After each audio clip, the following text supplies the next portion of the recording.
నమస్తే, నా పేరు గుర్రం ఆంజనేయులు, ఒక వాస్తు సలహాదారుని. ఈరోజు అనంతపురం సత్యసాయి జిల్లా ధర్మవరం టౌన్లో వాస్తు నిమిత్తం వచ్చినాము. ఈ వాస్తులో ఏముందంటే కొంచెం ఫ్యామిలీ డిస్టర్బ్ అవుతుంది, అంటే ఒక ఆర్థిక సమస్య కానీ ఆరోగ్య సమస్య కానీ వస్తుందని తెలిపినారు. అదేవిధంగా మనం వాస్తుకు వచ్చి అంటే వాస్తు సలహాలు మనం ఇవ్వడానికి సిద్ధంగా అయ్యి మళ్ళీ మార్నింగ్ మనం అనంతపురం టౌన్కి వచ్చి ధర్మవరం టౌన్కి వచ్చేసినాము.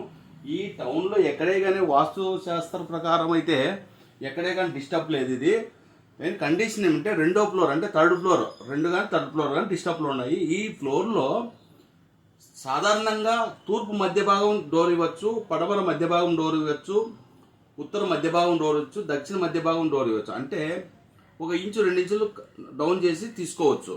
అయితే ఈ పరిస్థితుల్లో వాస్తు శాస్త్రంలో ఇంటి మధ్య భాగం అంటే బ్రహ్మస్థానంలో డోర్ ఇవ్వకూడదని వాస్తుశాస్త్రంలో రాసి ఉన్నది. అదేవిధంగా కండిషన్ వీళ్ళు పొరపాటునగా బేల్దార్ మిస్టేక్నో లేకపోతే వీళ్ళ ఆలోచనలోనో ఏమో తెలియదు.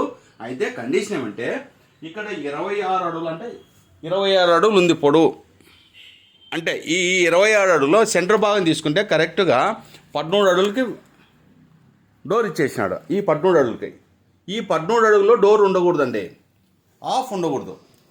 ఈ ఆఫ్ ఉంటే బ్రహ్మస్థానంలో మనం డోర్ ఇచ్చినట్లు ఉంటుంది. బ్రహ్మస్థానంలో డోర్ ఇవ్వకూడదు.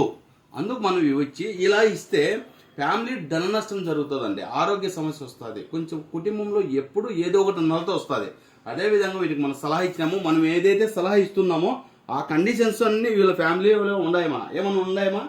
నేను చెప్పినటువంటి ఉన్నాయా? అక్కడ చెప్పండి అమ్మా. ఉన్నాయమ్మా? అంటే ఈ ప్రాబ్లమ్స్ అన్ని ఎందుకు వస్తాయంటే ఇంటి మధ్య భాగం అంటే బ్రహ్మస్థానంలో డోర్ ఇవ్వకూడదు, ఇది కండిషన్. ఇంటికి మధ్య ద్వారాలు ఇవ్వచ్చు కానీ ఇంటికి బ్రహ్మస్థానంలో డోర్ ఇవ్వకూడదని ఇది కండిషన్. అందుకే ఈ వాస్తు సలహాలు అందరూ పాటించండి. కొంచెం ఈ వీడియోలో బాగా క్షుణ్ణంగా పరిశీలన చేసి అందరూ దీన్ని కనుక్కొని ఇదే డోర్ ఎక్కడ ఇవ్వకూడదు, ఎక్కడ ఇవ్వాలా, ఎక్కడ ఇవ్వకూడదు అనేది తెలుసుకొని పెట్టుకోండి. ఆ డోర్ పెట్టడంలో విధి విధానాలు ఆలోచన. ఒకవేళ మీకు తెలియకపోతే ఒక వాస్తు సలహాదారుని, మంచి వాస్తు సలహాదారుని తీసుకొని వాస్తు కనుక్కొని ఎక్కడ డోర్ ఇవ్వాలా, ఎన్నో స్థానంలో డోర్ ఇవ్వాలా, గర్భంలో ఇవ్వాలా, ఎక్కడ అనేది తెలుసుకొని చేసుకోండి. Okay, thank you. Lakshmi Vastu ప్రేక్షకులు అందరూ వీడియోని చూడండి, సబ్స్క్రైబ్ చేయండి, లైక్ చేయండి, 10 మందికి ఫార్వర్డ్ చేయండి. లక్ష్మీ వాస్తు వీడియోలో సీరియల్గా చూసి అందరికీ వాస్తు అర్థమయ్యే విధంగా మనం చెప్తున్నాము. థ్యాంక్ యూ అండి.